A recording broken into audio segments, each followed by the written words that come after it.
एक चिड़िया थी। उसने अपना घोंसला एक किसान के खेत में बनाया था।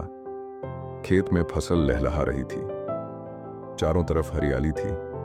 हल्की हवा चलती तो फसल ऐसे झूमती जैसे कोई हरी चादर धरती पर बिछी हो। चिड़िया को वह जगह बहुत सुरक्षित लगी थी, इसलिए उसने वहीं अपना घर बसा लिया। कुछ ही दिनों बाद उसने अपने घोंसले में 2 अंडे दिए। वह बड़ी मेहनत और ममता से उन अंडों की देखभाल करती रही। समय बीता, दिन गुजरे और फिर एक दिन उन दोनों अंडों में से 2 नन्हे नन्हे बच्चे बाहर निकले।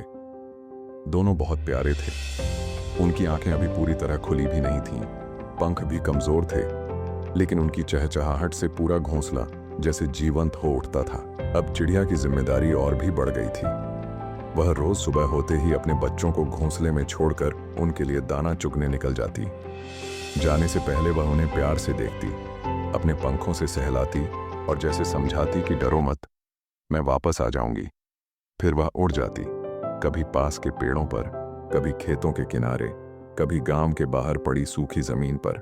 जहां कहीं भी उसे दाना मिलता वह चुनकर लाती और शाम को वापस अपने बच्चों के पास आ जाती। बच्चे पूरे दिन उसका इंतजार करते रहते और जैसे ही वह लौटती दोनों खुशी से चहचहाने लगते। कई दिनों तक यही सिलसिला चलता रहा। सुबह चिड़िया जाती, शाम को लौटती, बच्चों को खिलाती, उन्हें अपने पंखों में छुपाकर सुलाती और अगली सुबह फिर वही दिनचर्या शुरू हो जाती। धीरे धीरे खेत की फसल और भी बड़ी होने लगी। जो पौधे पहले छोटे थे अब वे ऊंचे हो चुके थे। उनकी बालियां भरने लगी थीं। खेत अब पहले से कहीं ज्यादा घना और भरा हुआ लगने लगा था। चिड़िया के बच्चे भी अब थोड़े बड़े हो रहे थे। वे घोंसले में बैठकर इधर उधर देख लेते, आवाजों को पहचानने लगे थे और दिन भर होने वाली हलचल पर ध्यान देने लगे थे। एक दिन की बात है, सुबह की तरह उस दिन भी चिड़िया अपने बच्चों को घोंसले में छोड़कर दाना चुगने चली गई। बच्चे अकेले थे, लेकिन अब उन्हें इतना डर नहीं लगता था, क्योंकि वे जानते थे कि शाम होते होते उनकी मां लौट आएगी। दोपहर के समय खेत का मालिक वहां आया। वह धीरे धीरे चलता हुआ फसल के बीच आया, इधर उधर देखने लगा, बालियों को हाथ से छूकर देखने लगा और फिर अपने आप से बोला, अब तो फसल काफी बढ़ चुकी है, कल अपने बेटों को बोलकर इसे कटवा दूंगा। इतना कहकर वह वहां से चला गया। घोंसले में बैठे चिड़िया के बच्चों ने उसकी यह बात साफ साफ सुन ली। जैसे ही किसान गया दोनों बच्चे डर गए। उन्हें लगा कि अगर कल फसल काट दी गई तो उनका घोंसला भी खत्म हो जाएगा। उनकी छोटी सी दुनिया, उनका घर, उनकी सुरक्षा, सब कुछ चला जाएगा। वे दिन भर घबराए रहे और शाम होने का इंतजार करते रहे। शाम को जब चिड़िया वापस आई तो दोनों बच्चे एक साथ बेचैन होकर बोले, माँ, आज खेत का मालिक आया था। वह कह रहा था कि कल अपने बेटों को बोलकर फसल कटवा देगा। जब फसल कटेगी तो हमारा घोंसला भी कट जाएगा। हमें आज ही अपना घोंसला यहाँ से ले जाना चाहिए। चिड़िया ने दोनों की बात बहुत ध्यान से सुनी, फिर बोली, तुम दोनों बेफिक्र होकर सो जाओ, कल ऐसा कुछ नहीं होगा। बच्चों को उसकी बात समझ नहीं आई। उन्हें लगा कि खतरा सामने है, फिर भी माँ इतनी शांत कैसे है। लेकिन माँ की आवाज में ऐसा भरोसा था कि वे चुप हो गए और किसी तरह रात काट ली। अगले दिन सुबह हुई। दोनों बच्चे पूरे दिन डरे सहमे बैठे रहे। उन्हें लगा कि अभी किसान के बेटे आएंगे और फसल काटना शुरू कर देंगे। वे बार बार बाहर झांकते, आवाजें सुनते, हवा की सरसराहट पर भी चौकन्ने हो जाते। मगर पूरा दिन निकल गया, कोई नहीं आया। न किसान के बेटे, न कोई और। फसल जस की तस खड़ी रही। शाम को जब चिड़िया वापस आई तो बच्चों ने हैरानी से उसे देखा। सचमुच कुछ नहीं हुआ था। चिड़िया ने बस हल्की सी मुस्कान के साथ उन्हें खाना खिलाया और अपने पास सुला लिया। कुछ दिन और बीत गए। खेत की फसल अब और भी पक चुकी थी। अब उसे देखकर साफ लग रहा था कि कटाई का समय आ गया है। एक दिन फिर वही किसान खेत में आया। उसने चारों तरफ नजर घुमाई, फसल को देखा और इस बार बोला, अब तो फसल बहुत ज्यादा बढ़ चुकी है, कल तो इसे नौकरों के हाथ से कटवाना ही पड़ेगा। इतना कहकर वह फिर वहां से चला गया। घोंसले में बैठे बच्चे फिर डर गए। शाम को जैसे ही उनकी मां लौटी, दोनों फिर घबरा कर बोले, मां, आज फिर खेत का मालिक आया था। इस बार वह कह रहा था कि कल तो नौकरों से फसल कटवानी ही पड़ेगी। अब तो हमें सच में यहां से चले जाना चाहिए। चिड़िया फिर बोली, तुम लोग चिंता मत करो, कल भी कुछ नहीं होगा। अब की बार बच्चे और भी ज्यादा चौंके। उन्हें लगा कि माँ आखिर समझ क्यों नहीं रही। पहली बार शायद किसान के बेटे नहीं आए, लेकिन नौकर तो आ ही सकते हैं। फिर भी चिड़िया का आत्मविश्वास जरा भी कम नहीं हुआ।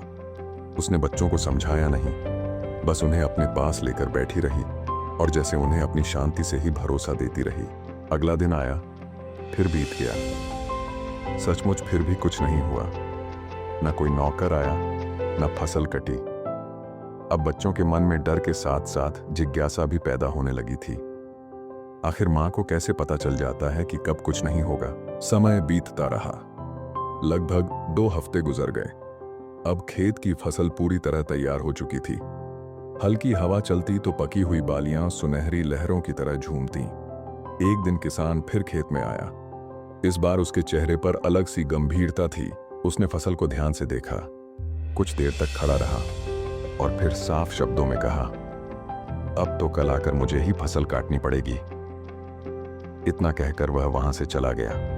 इस बार उसकी आवाज पहले जैसी नहीं थी। इसमें टालने वाली डील नहीं थी, बल्कि एक तय इरादा था। शाम को जब चिड़िया दाना चुगकर वापस लौटी तो उसके बच्चों ने जल्दी से कहा, माँ, आज फिर खेत का मालिक आया था और अब की बार उसने कहा है कि कल वह खुद आकर फसल काटेगा। बस यह सुनना था कि चिड़िया एकदम सतर्क हो गई। उसने इस बार एक पल भी देर नहीं की। उसने तुरंत अपने बच्चों को अपने पास बुलाया, घोंसले को संभाला और बोली, अब हमें तुरंत यहां से निकलना होगा। बच्चे हैरान रह गए। वे सोचने लगे कि पहले 2 बार मां ने उन्हें रोका, लेकिन अब अचानक इतनी जल्दी क्यों। फिर भी उन्होंने कुछ नहीं पूछा। मां के चेहरे पर जो गंभीरता थी, उससे साफ था कि इस बार बात अलग है। चिड़िया ने उसी शाम अपने बच्चों के साथ अपना घोंसला उठाया और पास के दूसरे खेत की तरफ उड़ गई। वहां एक सुरक्षित जगह देखकर उसने नया ठिकाना बना लिया। रात तक सब थक चुके थे, लेकिन वे सुरक्षित थे। अगले दिन सुबह जब सूरज निकला तो चिड़िया के बच्चों ने दूर से पुराने खेत की ओर देखा। उन्होंने देखा कि किसान सच में खेत में आया हुआ है और अपने हाथों से फसल काट रहा है। अब ना बेटे थे, ना नौकर, ना कोई बहाना। वह खुद काम में लगा हुआ था। ये देखकर बच्चे चुप रह गए। अब उन्हें समझ में आने लगा था कि उनकी मां ने पहली 2 बार क्यों इंतजार किया और तीसरी बार तुरंत फैसला क्यों ले लिया। कुछ देर बाद बच्चों ने अपनी मां से पूछा, मां, आपको कैसे पता था कि पहले 2 बार कुछ नहीं होगा, लेकिन इस बार किसान सचमुच फसल काटेगा? चिड़िया ने अपने बच्चों की तरफ देखा और बहुत प्यार से कहा, बच्चों, ध्यान से सुनो। जब इंसान कहता है कि वह अपना काम किसी और से करवाएगा, तो अक्सर वह काम टल जाता है। कभी बेटे नहीं आते, कभी नौकर नहीं मिलते, कभी मन नहीं करता, कभी कोई और बहाना निकल आता है। लेकिन जब वही इंसान कहता है कि अब यह काम मुझे खुद करना पड़ेगा, तब समझ लेना चाहिए कि अब बात सच में होने वाली है। क्योंकि जब तक आदमी अपना काम दूसरों पर डालता रहता है, तब तक वह खुद उस काम को हाथ नहीं लगाता।